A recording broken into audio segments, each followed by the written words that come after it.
Okay, if I can have everyone's attention here in the Media Center, we'll start our post-race media availability. We're welcomed here in the Media Center by Matt Kenseth, driver of the number 17 Best Buy Ford, who finished third in today's FedEx 400 benefiting Autism Speaks here at Dover International Speedway. Matt, talk a little bit about your run out there today. You're 1 point out of the points position now, so talk a little bit about your run here at Dover. Yeah, I mean, our finish was really good. Our end result, you can't really complain about that. But we just kind of missed it all day. Good thing we qualified good yesterday. Kept some track position. So my car was really tough to pass with the setup that we had in it, and just really struggled getting the balance. We needed to run fast. So got way off one time in the race, and Jimmie did a good job of recognizing what we did, and you know, got the car back to where we could keep up with you know, everybody except for the 24 and the 48. Okay, we'll open it up for questions for Matt in the Media Center, then take it upstairs. We'll start right here with Mark. Mark Allman, NASCAR.com. Would you mind talking about restarts, especially if you're on the inside line? You're really a sitting duck down there today. Is that different than normal, or is that typical Dover? Well, you're asking the wrong guy about restarts, although the same thing happened to you know, not the last restart, unfortunately, because Jimmie actually spun his tires, but everybody who started underneath him, you know, it was tough to get going. A couple cars would get by you every time, so I was able to get back by Junior, you know, on that last restart, starting up behind Jimmie. But, you know, it's always kind of like that. It's not really necessarily which lane you're in.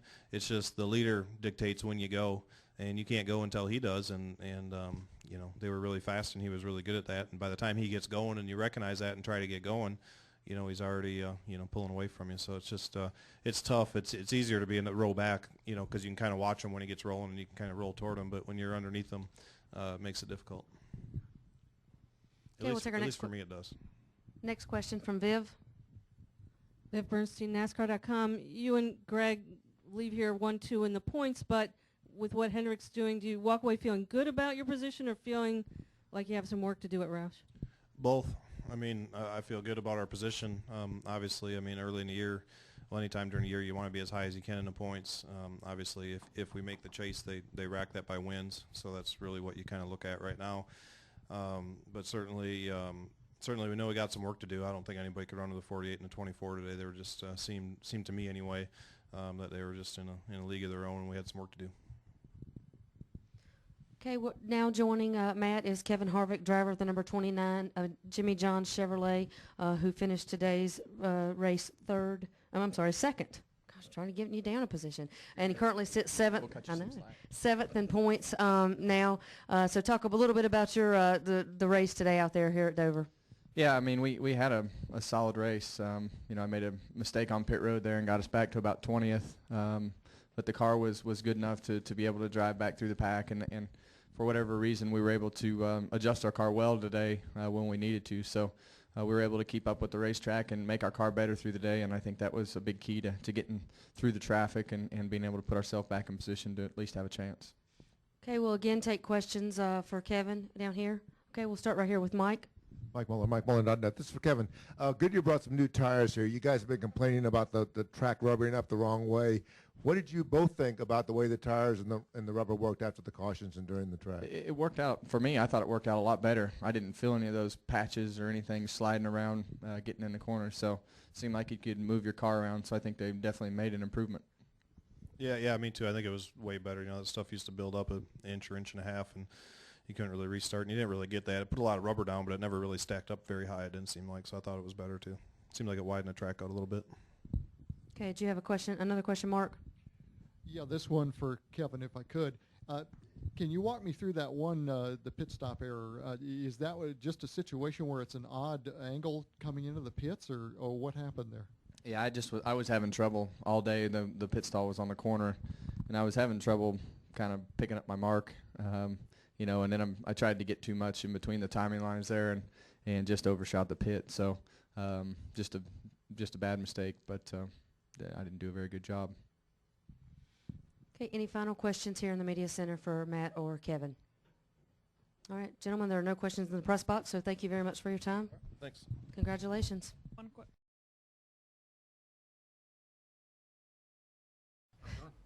If I can have everyone's attention here in the Media Center, we'll get started with our winners press conference. We welcome Jimmie Johnson, driver of the number 48 Lowe's Madagascar Chevrolet, our winner of today's FedEx 400 benefiting Autism Speaks here at Dover International Speedway. This is Jimmie's 57th victory in 376 NASCAR Sprint Cup Series races, second victory of 2012, seventh victory here at Dover, which ties him with NASCAR Hall of Famers Richard Petty and Bobby Allison for most wins of all time here at Dover. Jimmie, talk a little bit about your win out there today. Wow, just proud of this hair. You know, the hair has really brought some Sporting speed. it pretty good. Brought some speed to the team. I could see our engine tuner who's catching the front tires that came across during pit stops with us on today, and I got to laugh every time I came onto pit road. But just a fun day. I mean, clearly we had a fast race car, amazing pit stops, strategy. You know, when you lead the most laps, sometimes at the end, the way the cautions fall, it can backfire on the dominant car. And the way cautions fell today, it allowed us to really, you know, flex our muscle and bring home the win. So proud of the effort, and you know, it was a brand new race car we brought to the track. I think it had never seen the racetrack before, and rolled off the truck and was awesome all weekend long. So just proud of the effort. Chad going to make you wear the hair every weekend now to win the races? I'm not sure this fits in his MO, so it's going to be short-lived. Also joining Jimmie up here at the table is Chad Knaus, the crew chief of the 48. Chad, obviously we talked to Jimmie yesterday and his availability about the Hendrick dominance. Obviously you've had a lot of success the last few weeks with the All-Star win, the pit crew win, the resurgence of the Hendrick teams the last couple of weeks, especially at Charlotte. Talk a little bit about your strategy coming into Dover this weekend and the win sitting up here today. Yeah, it was a great weekend. Much like what Jimmie just referred to, there's a brand new race car, so you always have to have a bit of an acclimation period for your car when you get to the track to just learn the little intricacies of it. And man, we came off the truck and we were real fast right out of the box. Jimmie, we were trying a little bit of different setup, and Jimmie felt like that we needed to do something different. He made a pretty big call personally for us to shift the setup in the race car, and we did. And he felt like that it was some big changes. So we had to significantly change the race car once we got here. But then once the race started, well, actually first in qualifying, Jimmie did a great job with the car then, and that led us down the path where we were today. And, man, it went great. It went really well. It was a lot of fun.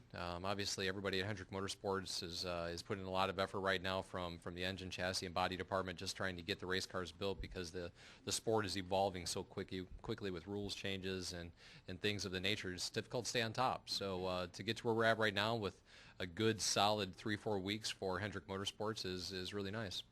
We'll open it up for questions here in the media center, then go up to the press box for Chad and Jimmie. Please raise your hand. We'll get a wireless mic to you. We'll start up here at the front, if we could get a mic up here. Then we'll go to the back. We'll take one from Mark in the back. Hi, Jimmie. Sean Green with WDEL in Wilmington. This is your 7th title here at Dover. 2 Hall of Famers also won 7. What does it mean to you to get that 7th victory at this track? It's just a huge honor to you know, I was never one that paid attention to stats. I just truthfully never thought I'd be a guy that would build up any cool stats, and here I am with some pretty cool stats, and you know, with legends of our sport and guys that I've looked up to. So very proud of the effort. I know it's hard to give you a serious answer with this hair on right now, but very proud of the 7 wins here and to be in that very elite company. Okay, we'll take our next question from Mark, then Chad, then go over to Bob. Mark Allman, NASCAR.com. Jimmie, the outside lane on the restarts was so much better today. Is that indicative of Dover, or was there a particular reason for it today? You know, it's been tough to sort it out. Some tracks, you know, inside works, other tracks, the outside works. You don't know until you get in the race and you get the flow going and figure it out. The All-Star race in Charlotte, I was convinced the outside was the place to be, and you know, Chad was like, look, everybody on the inside has won the race to turn 1 and had no one outside of them and was in the lead. So each week it changes, and you know, this week I just had a good rhythm out there and you know, kept that up and made it work. Go ahead with your question, Chad. Chad Leistico, USA Today. A question for both of you, really. Jimmie, you've clearly had dominant stretches before. How does this compare? And also to both of you, do you feel that right now you're in the driver's seat for a 6th championship? You know, it's just way too early to talk championship. I mean, we're doing the things right now that will win one, but we need to do this in September and on. You know, it's nice to have the success right now because the last 2 years we've been working very hard in a lot of areas, and when you have success and continued success, you narrow down your focus in where you need to be. So I think things are very good for our company. We know the areas where we found some raw speed, and now we're kind of fine-tuning from there. So honestly, first of all, you got to make the chase, and I think 2 wins puts us in a very nice position.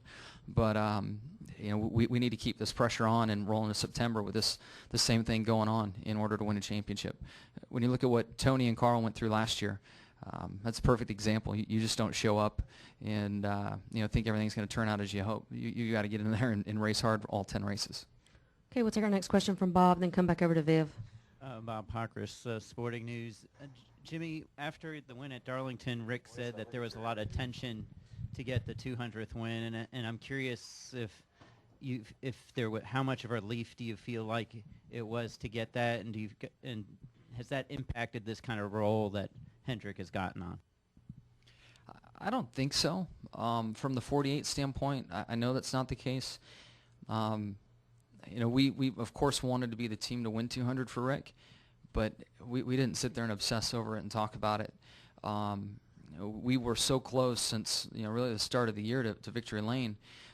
We were more focused on our deal and not making mistakes and continuing with the technical side of the race car that's given us the speed that we're finding right now. So for us, it was really about refining our package and not making mistakes, and that happened at Darlington, and All-Star race went our way, and today was flawless, no mistakes, and we had the speed to back it up. Next question from Viv, then we'll go up to the press box. Okay, Viv Bernstein, NASCAR.com. Jimmy, I know you don't want to talk about the championship, but if you look at the point standings today, Roush is 1 and 2. But would anybody look at what's gone on in the last month and think that any team other than yours is number 1 right now? The last month we've, if you take the points and look at who's doing what, we've got to be, the top guy, if not, top 2 guys in collecting points. So. We can look at that mark through the regular season and move it around and work up the case to say anybody's the favorite. But none of that matters until we go to whatever is it Chicago's the first race now? None of it matters until we get to Chicago. I mean, you need to be top 10 or in that wild card spot, and then all that matters is those final 10. Okay, we'll take questions from the press box now.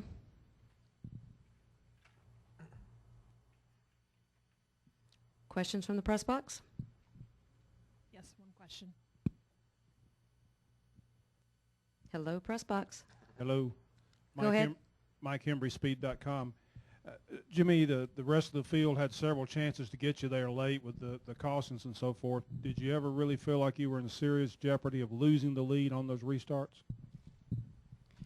Yeah, the tricky part about the restarts, especially on used tires, it would lay down a lot of rubber, and the hot tire would pick up that rubber, and it was so tough to keep your tires clean so that you could accelerate right on the restart. And I had probably my weakest restart with the 29. He was alongside of me going into 1, and the way track position is, if even if you have this dominant car or a strong car, it's tough to get by guys. So. I also look back and say that our effort on pit road today kept me in control of the race, and that was a plus. And then so I could pick the lane that I wanted and control the start. And then that last one, Kevin stayed with me up through the gearbox, and I was able to rally around the outside through 1 and 2. But that was the part I was most concerned about, was hot tires on a restart. Again, we just picked up all that rubber, and you could feel the wheel get out of round, and the car would just start bouncing around on the straightaway, and you're like, oh man, I've got stuff stuck to my tires, and try like crazy to clean it up, but a lot of times it wouldn't even come off. No further questions from the press box. Okay, we'll come back downstairs. We'll get Terry. Terry Blaney, ESPN.com. Jimmy, Jeff was obviously really upset afterwards. He said he felt they had the best car. He felt they should have won the race. Did you feel like if he hadn't had the trouble with the loose wheel that you could have beaten him? Did you think he would have won the race? What do you feel about that? Yeah, the middle part of the race when he got by me and drove away, that's all I had. I didn't have anything for him then. I'm not sure what he had at the end of the race. but it just shows how much of a team sport NASCAR is. You know, it takes every element. And last week we were on the end where a mistake cost us, and this week it cost 24. But without a doubt, through the middle part of the race, he had us covered. Okay, we'll take a question in the back. Tom Bowles, front stretch. Terry pretty much had my question to a T, but I do have a little bit of a follow-up there. What advice, if any, do you have for a four-time champ when he's going through all this stuff? I mean, he's had everything under the sun happen to them, over the course of the season, and you guys were really good at keeping Casey pumped up when he was going through his slump. Do you have any advice for your quote-unquote boss, and what do you guys do during the week to make sure that the 24 team is pumped up and intact heading into the next race weekend? Man, it's tough to give him advice. He's the guy I've looked up to, my whole time here at Hendrick Motorsports for advice. So I'm always here for him and his team, and I could see that the communication between Alan and myself, even in team debriefs, they're looking at our setups and what's going on with our race cars and trying to understand why we do certain things. So I've been very available for Jeff and the feel that I have in my car, and to Alan on direction with the way some adjustments go. But Jeff's a strong guy, and I know it's tough on him, but it won't keep him down. Those guys have way too much speed and way too good of a race team to stay down. And we just got to get them some wins and get him in the chase, and he'll be real strong. Any final questions for Jimmie or Chad? All right, gentlemen, congratulations on your win here today.